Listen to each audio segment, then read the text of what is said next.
L'entretien des patriotes, bonjour à tous, heureux de vous retrouver. Olivier Marleix, enfin le mobile, grippe, attention au retour de l'affreux virus, et puis paysans, les renforts. Avant de traiter ces informations, et beaucoup d'autres, vous connaissez la coutume sur cette chaîne, je commence toujours mon entretien par remercier ceux qui m'ont permis justement de le produire, car ils m'ont financé à l'aide des merci rémunérateurs.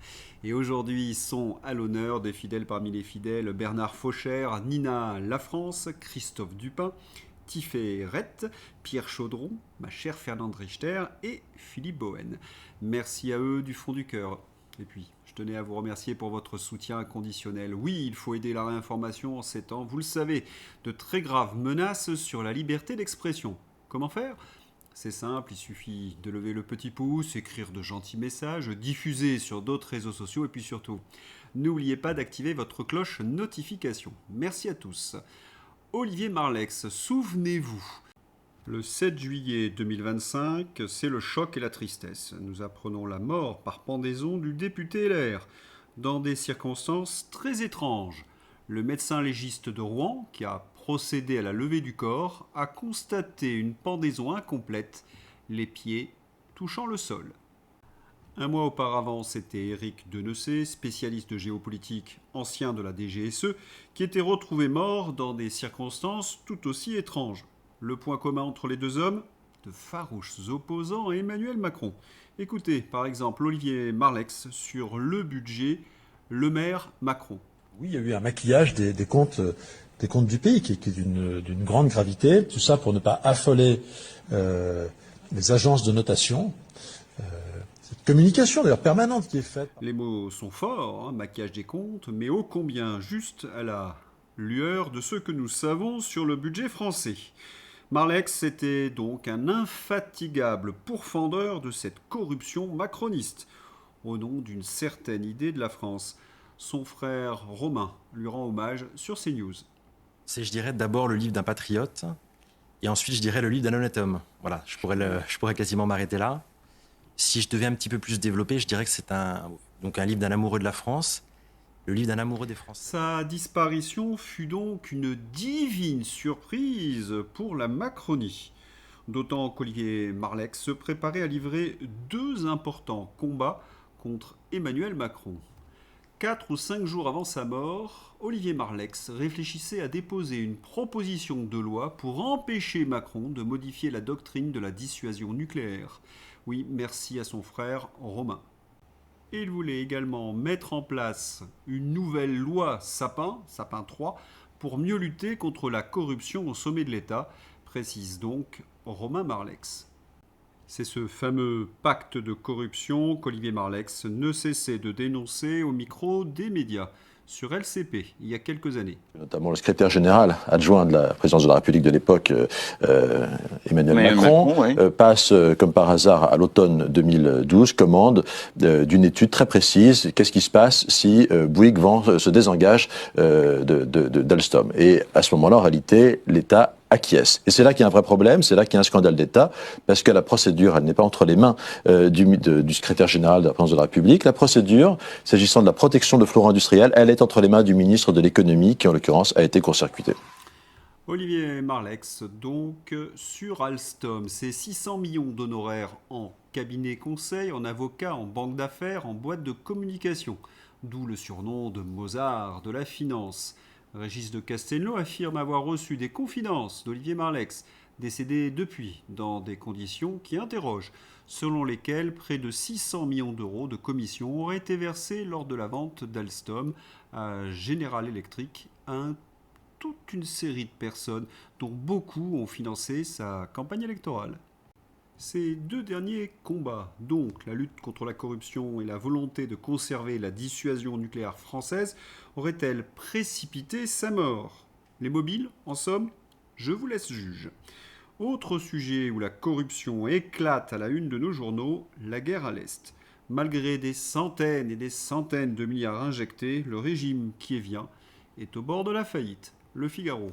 Guerre en Ukraine, derrière l'enjeu des avoirs russes gelés, l'ombre d'une faillite budgétaire dès le premier trimestre pour Kiev.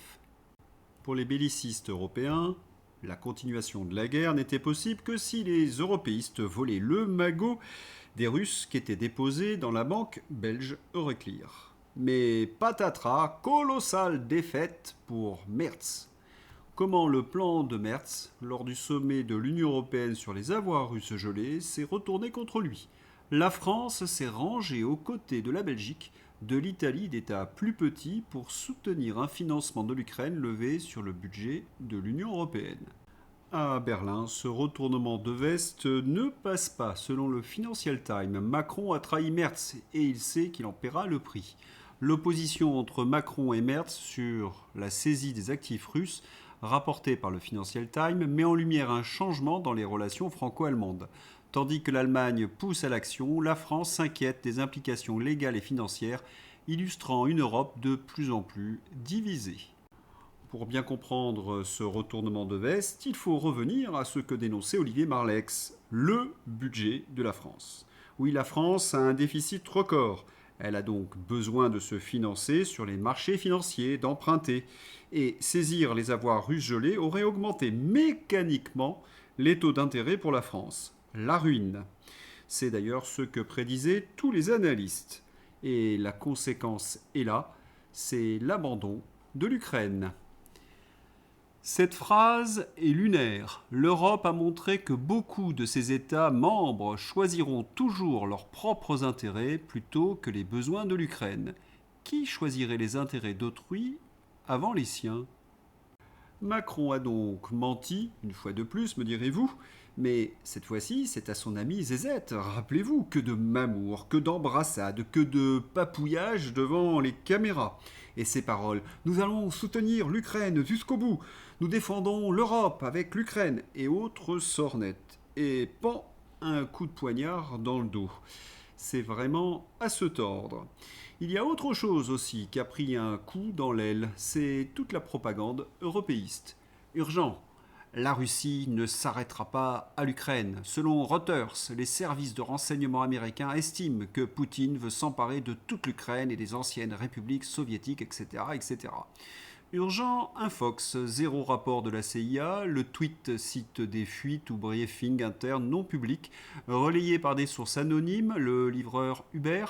Il n'y a pas de source primaire, c'est totalement bidon mais conforme à la propagande du Deep State. C'est du Trust Me Bro. Quand nous sommes face à ce type de bobard, de la colossale propagande, ce sont les experts, la réinformation qui débunk, comme Philippe Béchade et les autres. Mais cette fois, on a reçu un renfort de qualité. Is that every time they make progress and they move closer and closer to that hope for peace, the warmongers in the deep state step up and try to do everything they can to stop them.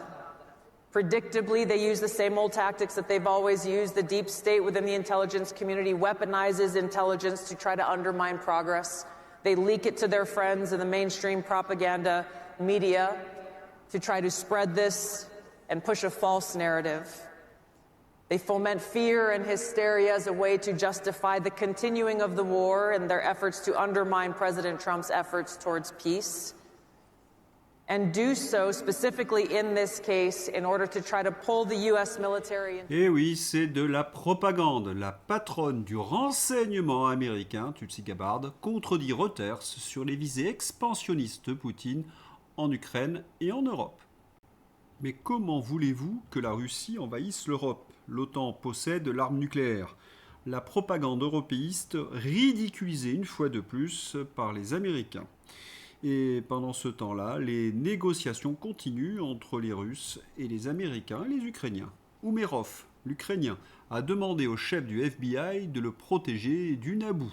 Selon des sources, la rencontre d'Umerov avec Patel, le directeur du FBI, avait pour but de demander que le FBI ne fournisse pas d'assistance au Naboo dans l'affaire Mindish. Si cette information se révèle vraie, c'est énorme. Parce que Mindish, vous vous rappelez, c'est un collaborateur très proche de Zelensky qui est accusé de corruption et il est en fuite. Dans ce dossier de corruption, Umerov est cité par le Naboo. Le Naboo est un organisme anticorruption contrôlé par le FBI. Umerov, c'est également le négociateur auprès des Américains. C'est lui qui négocie justement ces traités de paix. Vous voyez un petit peu le chantage ou le deal. Umerov serait prêt à signer un traité de paix, mais à la condition que le NABU, le FBI, le laisse justement en paix. Pour parler russo-américain sur l'Ukraine, les discussions constructives se poursuivent selon le représentant de Vladimir Poutine, mais également selon le représentant Umerov de l'Ukraine. La paix semble donc à portée de main. Il y a un signe qui ne trompe pas, je vous l'ai déjà annoncé vendredi, Emmanuel Macron est prêt à renouer avec la Russie. Guerre en Ukraine, Emmanuel Macron estime qu'il va redevenir utile de parler à Vladimir Poutine. Le président Poutine a répondu favorablement à la réouverture du dialogue. Nous sommes donc dans une sortie de crise. Cela nous rappelle le Covid.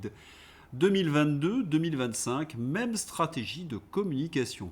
Premièrement, hystériser la russophobie et affirmer que Poutine va nous envahir pour masquer la défaite militaire, économique et diplomatique. Deuxièmement, persécuter les leaders qui ont eu raison, comme Xavier, Jacques Beau, contre le gouvernement, pour les empêcher de triompher et surtout montrer les erreurs qui ont été commises par les européistes. 3. Faire capoter la saisie des avoirs russes, Emmanuel Macron, puis négocier avec la Russie. Et se présenter comme un homme de paix et tenter de rejoindre le camp de Donald Trump. Et oui, en 2022, c'était la même communication. Vous aviez cette hystérisation contre les anti-vax, entre guillemets. Emmanuel Macron avait même affirmé qu'il voulait les non-vaccinés. Vous aviez eu la persécution des soignants ou du personnel non-vacciné. Et dans la foulée, la levée des restrictions pour le reste de la population. Et le Poudré s'était présenté comme celui qui avait vaincu le virus, alors que tout montrait qu'il s'était trompé sur tout. Pour revenir à 2025, la presse désormais appelle au grand remplacement de Pustula. Nicolas Bavray. Et si on remplaçait Pustula par Mario Draghi ? La renaissance de l'Union européenne passe par le départ de Pustula et par la nomination de Mario Draghi à la tête de la Commission, mais aussi du Conseil européen. Qui mieux que l'homme qui a sauvé l'euro puis redressé l'Italie peut aujourd'hui faire renaître l'Europe face aux empires ?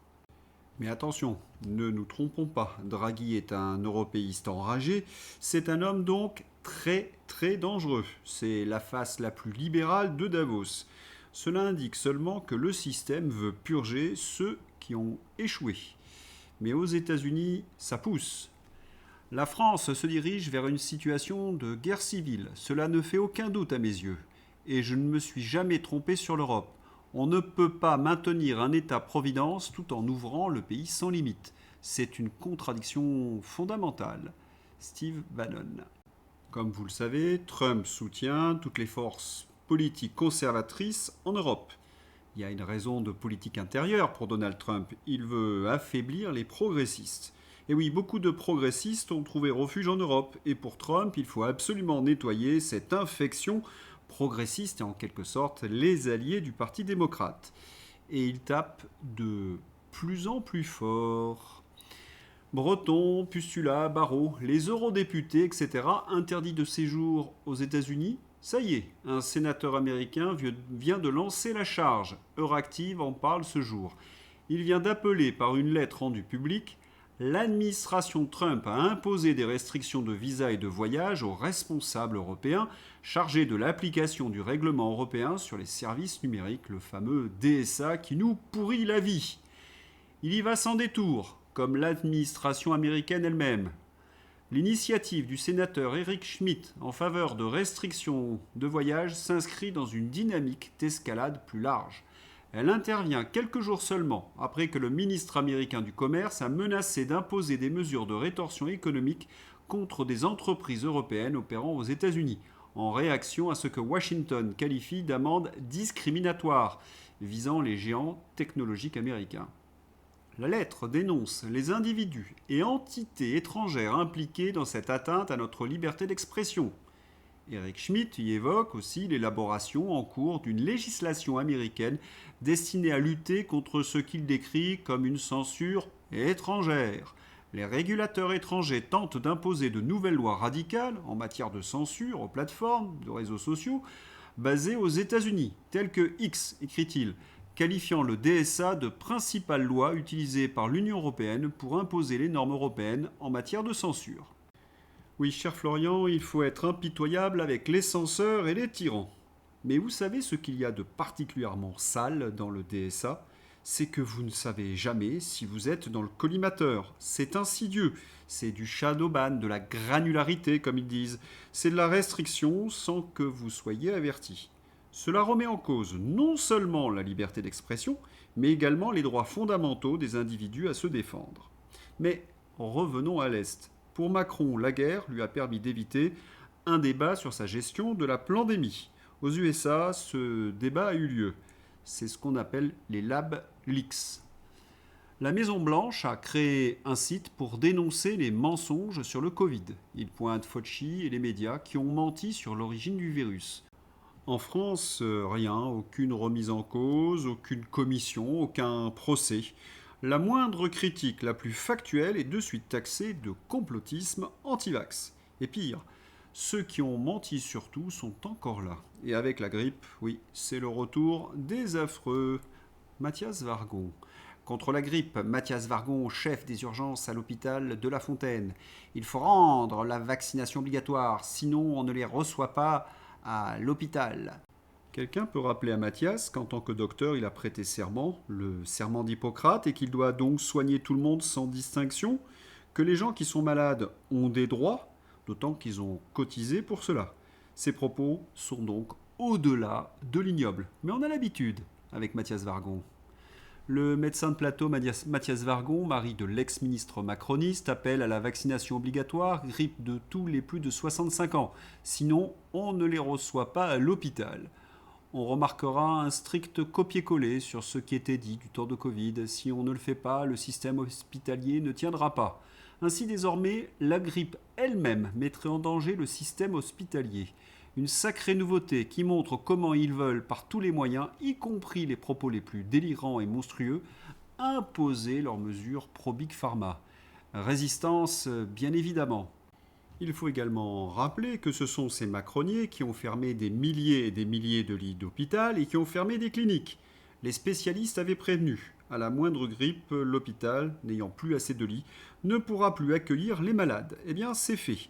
Et la seule défense de ces macroniers, c'est de l'inversion accusatoire. C'est de votre faute. Et vous avez remarqué une chose, c'est que tous ces médecins qui viennent vous culpabiliser sont donc des médecins macronistes. Cela interroge, non? Quand l'argent des politiques venait de l'industrie pharmaceutique. Avant que la législation n'évolue en 1995, les personnes morales pouvaient à leur guise financer les campagnes électorales des hommes politiques. Laboratoires pharmaceutiques et syndicats de l'industrie pharmaceutique ont ainsi financé les campagnes législatives d'anciens ministres de la Santé et de députés qui le deviendront. On se rappelle évidemment Cahuzac, deux versements des laboratoires Pfizer au profit du financement politique en 1993 au profit du Parti socialiste. Par la suite, les partis ont placé les relais du Big Pharma au poste de contrôle de la santé. C'est ce que montrent Anne Jouan et le professeur Christian Richer dans leur essai « La santé en bande organisée ». Pression, menaces, petits arrangements entre amis, méthode de barbouze. Ce livre aux frontières du polar et de l'enquête journalistique éclaire les recoins obscurs de la gestion de la santé publique en France et dévoile les coulisses de l'affaire du Mediator. Pendant 11 ans, le professeur Christian Richer, alias Monsieur Ringis, a été une source de la journaliste Anne Jouan. Expert à l'Agence française du médicament depuis sa création en 1993, suite au scandale du sang contaminé, il dévoile dans ce livre de l'intérieur le fonctionnement d'une institution censée assurer la sécurité sanitaire, mais au sein de laquelle certains sont souvent plus préoccupés par leurs liens avec l'industrie pharmaceutique et leurs propres intérêts. Il y a un instant, je montrais Mathias. Il ne faudrait pas oublier Emmanuel Wargon.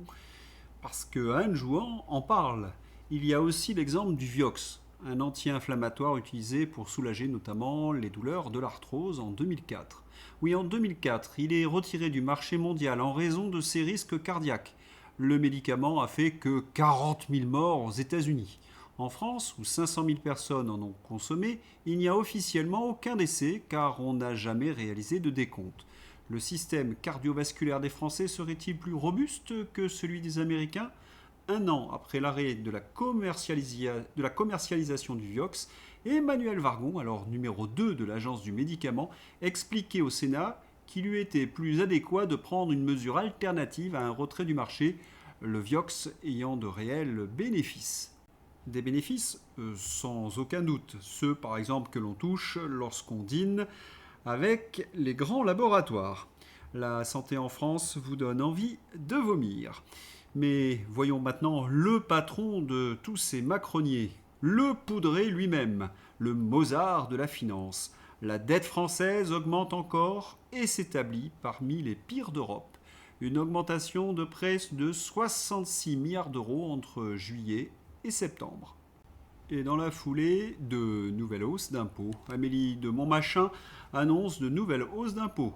Tant qu'on ne les mettra pas dehors, ils continueront de nous faire les poches. Ce budget est une telle catastrophe que Bruno Retailleau vient de demander à Le Cornu de faire adopter son budget par un 49-3, afin d'éviter un vote DLR qui montrerait une fois de plus leur traîtrise. Ils en sont là. Et ce sont les Français qui vont régler la note, oui. Les macronistes vont demander des efforts aux retraités, aux salariés, aux entrepreneurs, aux étudiants, pour donner 18 milliards d'euros à la guerre par française du prêt à taux zéro, qui ne sera probablement jamais remboursé. Oui, ces fameux 90 milliards d'euros qui ont été débloqués par l'Union européenne pour financer l'effort de guerre ukrainien. Mais attention, ces 90 milliards ne vont pas permettre au gouvernement ukrainien de faire face à leurs dépenses. C'est juste pour permettre à l'Ukraine de ne pas s'écrouler dans les 3 prochains mois.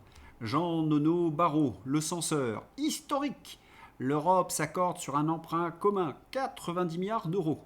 Non, c'est une défaite, nous l'avons vu, ils devaient donner 245 milliards, ils ne peuvent que donner 90 milliards. Oui, historique, car on apprend ce matin que la dette de la France a augmenté de près de 66 milliards au 3e trimestre et représente désormais 3 482 milliards. Mais l'Union européenne emprunte 90 milliards pour prêter à l'Ukraine, qui ne remboursera jamais et que les Français finiront par devoir rembourser en partie par notre dotation annuelle à l'Union européenne.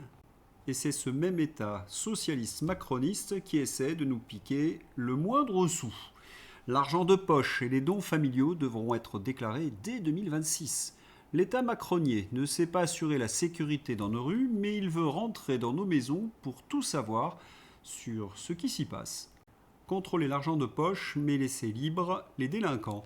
Les femmes sont plus nombreuses que les hommes à exprimer leur inquiétude, avec 76% de réponses positives contre 66% chez les hommes.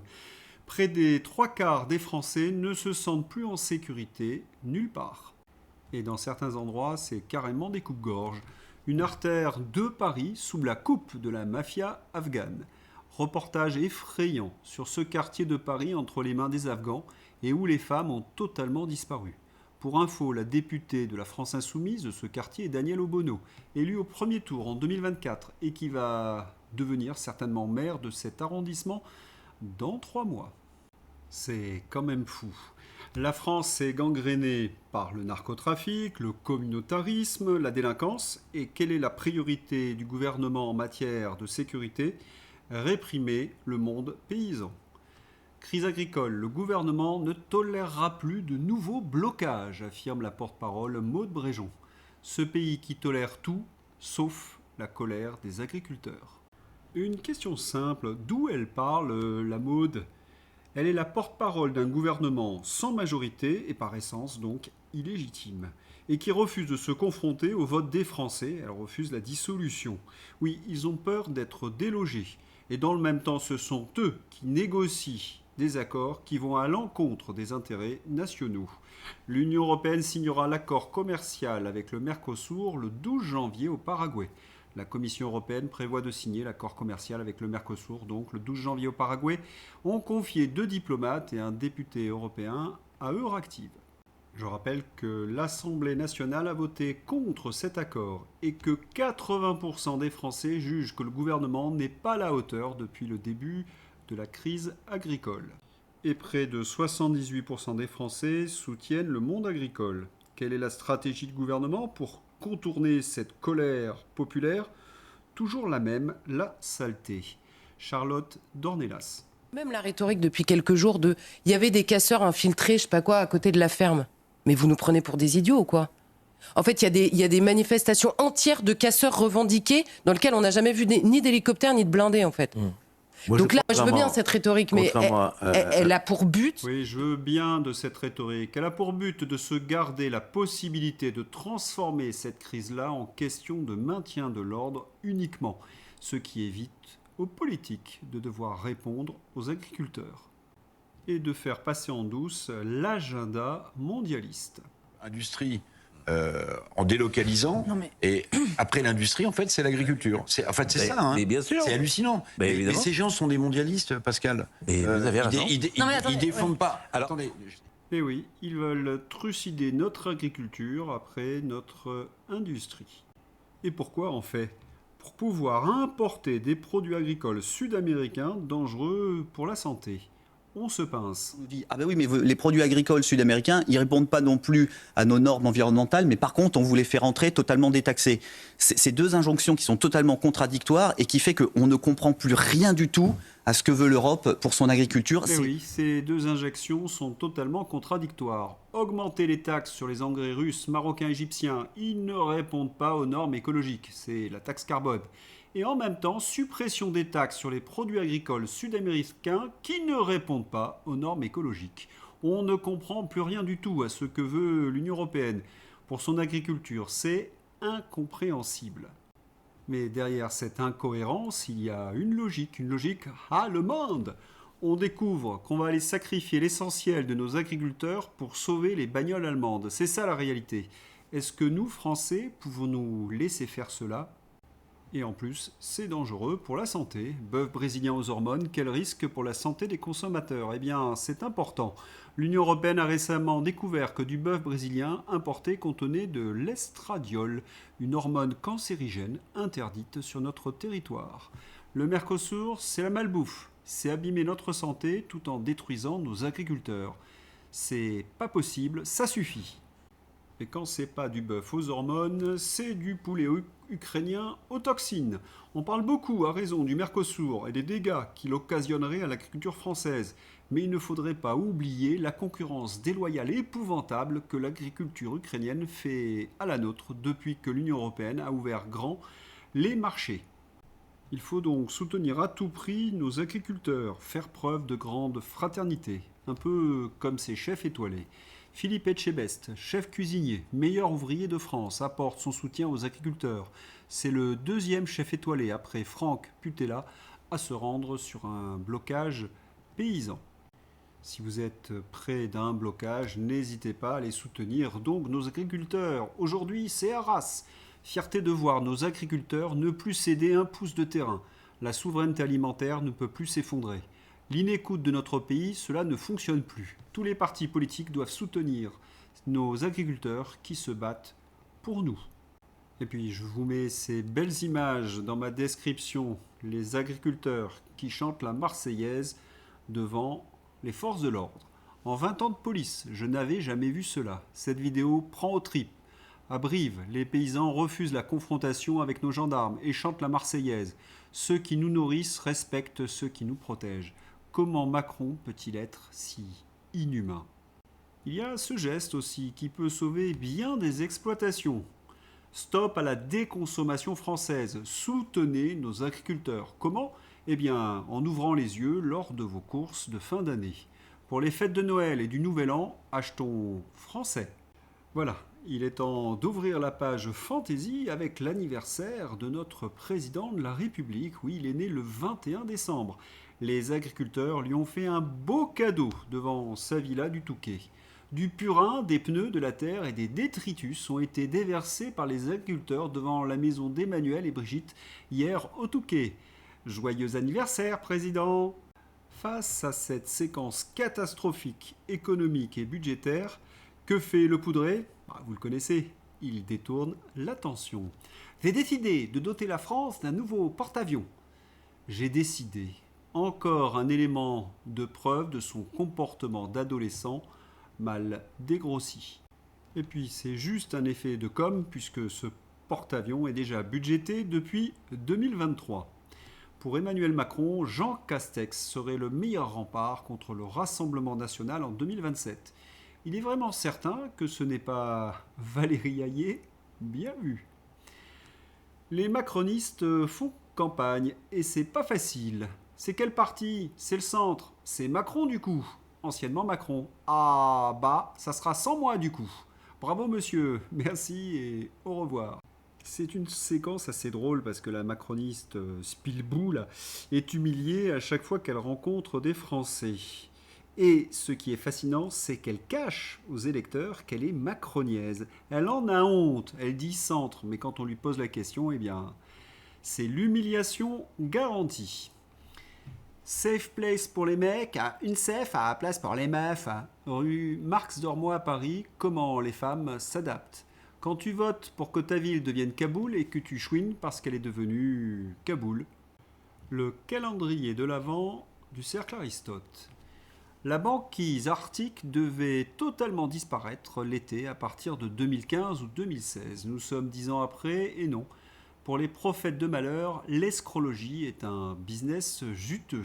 Et puis, il y a celle-là. L'affaire Geffray, l'affaire de tous les fantasmes pour la complosphère.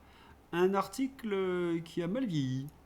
C'était complot parce que dans les fichiers, il y avait Bill Gates et Clinton. Et aujourd'hui que c'est officiel, ils font moins les malins sur le service public. Cet échange d'anthologie. Bruno Retailleau, le pire ennemi de la droite, c'est la droite et ses divisions. Le pire ennemi de la droite, c'est la droite qui se comporte comme la gauche. Bien vu. À cause des agriculteurs, ma belle-mère ne pourra pas venir à Noël. Tenez bon, les gars!